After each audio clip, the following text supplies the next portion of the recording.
Bah voilà la question piège. C'est quoi pour moi la transition numérique digitale? Vous n'avez aucune idée? Non. Désolé. Je vous avouerai que je ne sais rien du tout. Là comme ça, non, je peux pas vous répondre. Désolé. Alors c'est quoi pour vous la transformation digitale? Pardon? Je sais pas trop. J'en ai aucune idée. Digital par rapport au doigt ou au numérique? Je sais pas trop quoi vous dire dessus. Pourvu que l'internet marche pour qu'on puisse recevoir les commandes par mail, c'est tout ce que je demande. J'arrive pas, je vois pas. Non. Je crois que c'est mort du coup. Coupé. Alors la transformation digitale, c'est une notion un peu fourre-tout qui englobe beaucoup de choses et qui est très différente selon les entreprises, donc c'est pour ça que c'est difficile de la définir.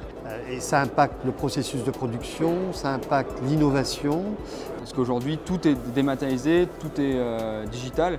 On utilise tous des smartphones et des ordinateurs.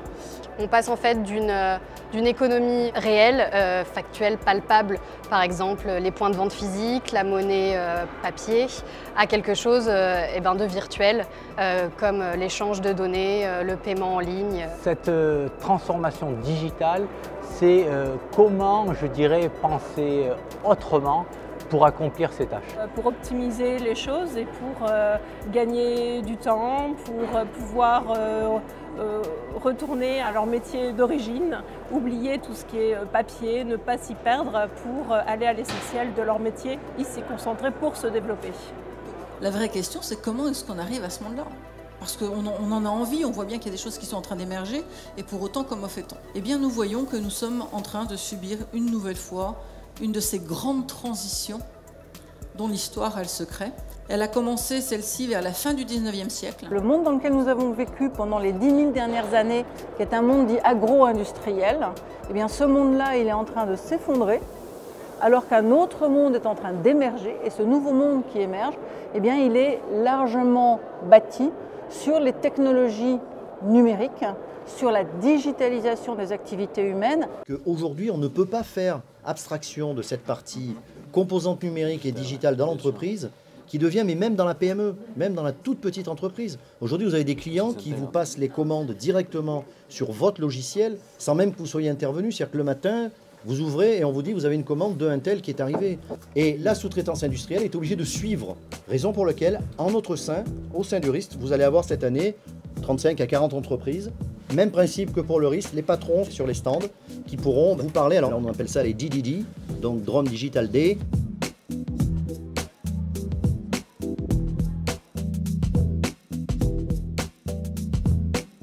Alors, les arguments principaux de la transformation digitale, ça va être d'accélérer les process, les simplifier et d'ajouter à ça une dimension collaborative au travail. Parce qu'aujourd'hui, quand on saisit des informations sur un papier, il faut faire circuler le papier dans toute la société pour diffuser l'information.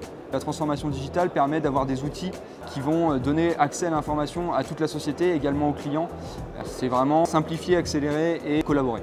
On va pouvoir aussi valoriser, je dirais, le travail de la personne parce que le digital va prendre le relais sur des tâches quotidiennes qui aujourd'hui n'apportaient en tout cas pas de plus-value.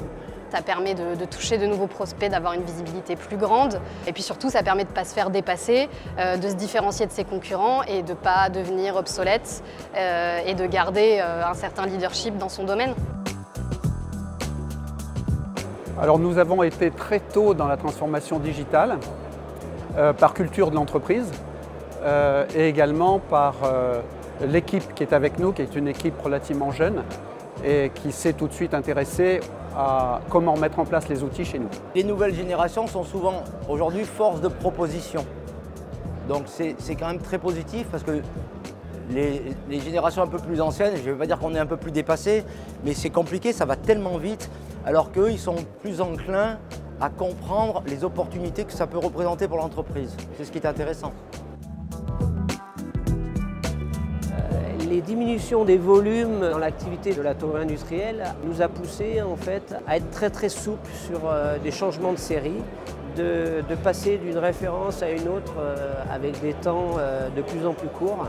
Alors l'élément surtout déclencheur de cette dynamique, ça a été un gros contrat qu'on a eu il y Maintenant quelques années en arrière, on s'est dit on ne pouvait plus rester entre guillemets au mode artisanal dans lequel nous étions jusqu'à présent. Et puis sur le dernier investissement sur l'appareil à mesurer par scan, là c'est vraiment un confort et un saut technologique qui nous permet de gagner des parts de marché et d'avoir des clients qu'on n'avait pas forcément par le passé, qui maintenant peuvent venir avec des problématiques différentes à laquelle on a maintenant une réponse. Quand on déploie des outils dans le domaine du numérique, les clients le voient et ça fidélise les grands donneurs d'ordre parce qu'ils voient que les partenaires, leurs prestataires, sous-traitants et autres sont, on va dire, à la page, ont fait le travail nécessaire pour intégrer ces nouveaux outils. S'ils voient que ce n'est pas fait, quelque part c'est un point faible et ils vont chercher peut-être une alternative et donc il y a un risque de perte de clients. Alors évidemment c'est une menace mais c'est aussi une opportunité. On vit la 4e rupture technologique, la dernière étant dans les années 60 avec l'automatisme. Donc ils sont conscients qu'il faut y aller, mais bon, il faut encore un peu les bousculer. Et ils imaginent aussi que ce n'est pas fait véritablement pour eux. Ils ont aussi du mal à comprendre que c'est assez accessible à leur niveau.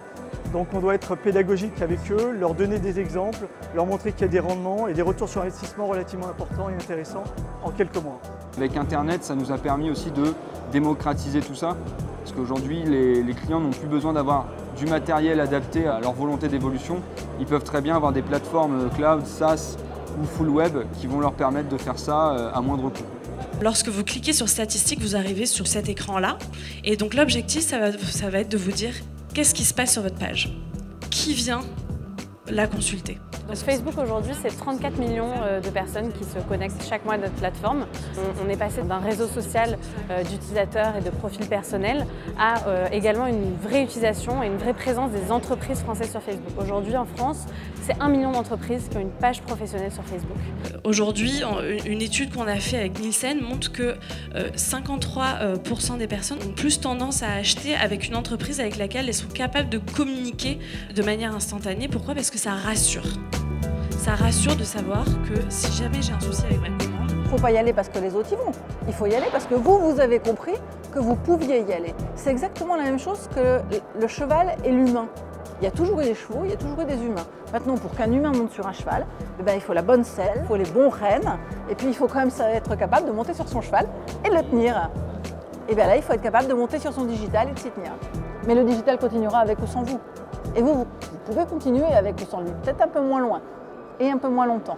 Maintenant, comment vous vous mettez à cheval sur le digital et que vous y allez.